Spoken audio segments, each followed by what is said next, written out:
नमस्कार, मैं पुरुषोत्तम सिद्धपुरा, गांव जामका, तहसील डिस्ट्रिक्ट जूनागढ़, गुजरात, भारत। मैं देश के किसानों को एक संदेशा देना चाहता हूं कि मैंने जो 18 साल से गाय के गोबर और गौमूत्र से जो प्राकृतिक कृषि करी है, तो उसमें जो भी कई भी समस्याएं आई है तो उसका निवारण किया है।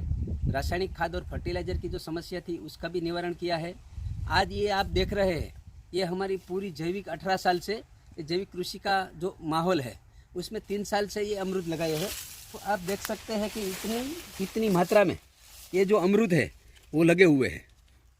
तो मैं एक संदेशा देना चाहता हूँ कि हमारे बिहार में भी रवि आदित्यनाथ करके पतंजलि ट्रस्ट में जो काम कर रहे हैं, तो उसने ये सब चीज़ देखी है। तो वो बोले कि हमारे किसानों को ये संदेशा और सीखने को मिलेगा, इसलिए मैं ये रवि आदित्यनाथ से उसके साथ मिलकर हम काम करना चाहते हैं और भारत के लिए बहुत बड़ा किसानों के लिए काम करना है।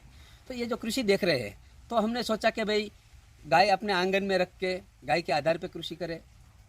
सामाजिक क्षेत्र में जो जीवन जी रहे हैं उस तमाम जीव सृष्टि, उसको हम जहर मुक्त जीवन, प्रदूषित पर्यावरण को, नेचुरल जंग से जो पर्यावरण है तो उसको बचाएंगे तो कैसे हो सकता है।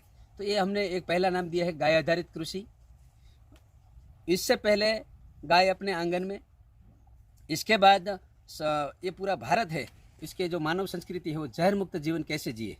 तो ऐसे हमको कृषि में जो भी नए बदलाव आए हैं, टेक्निक आई है, ये जो कई प्रकार के रासायनिक खाद और फर्टिलाइजर की शोध हुई है, लेकिन ये इसका उपाय नहीं है। हजारों लाखों साल से कृषि हो रही है, जब फर्टिलाइजर और पेस्टिसाइड नहीं थी, बहुत अच्छी कृषि हो रही थी और पूरा समाज, पूरा राष्ट्र, पूरा विश्व जहर मुक्त जीवन भी जी रहा था और जीवों की रक्षा भी हो रही थी। तो हमको एक देश को इसकी ओर लेके जाना है। तो कैसे जाएंगे? तो पहले हमें भारतीय गौवंश को बचाना है। इसके बाद जो कृषि का ऋषि है, जो कृषि कर रहा है, जो इसको ऋषि का दर्जा मिला है, उसको जैसे देश की रक्षा के लिए हमें सैनिकों की एक फौज तैयार की है, तो हमारा पूरा देश सुरक्षित है। तो इस देशवासियों को सुरक्षित और निरोगी रखने के लिए जो कृषि कर रहे हैं, ऐसे कृषि योद्धा को कृषि सैनिक बनाना है। तो कैसे बनाएंगे? ये जो हमने आगे अभी बात की है कि कृषि कैसे की जाए, तो ये जो हमारा डेवलप किया हुआ एनारोबिक सिस्टम है, जो हर एक खाद को, जैसे हम देसी खाद को खेत में डालते हैं, बायोमास डालते हैं, तो इससे क्या होता है कि जमीन के अंदर रहने वाला जो जीव है वो फर्टिलाइजर और पेस्टिसाइड से वो मर गए हैं। जितनी मात्रा जमीन के अंदर, भूमि के अंदर होनी चाहिए उतनी नहीं है। तो अब हम क्या करेंगे?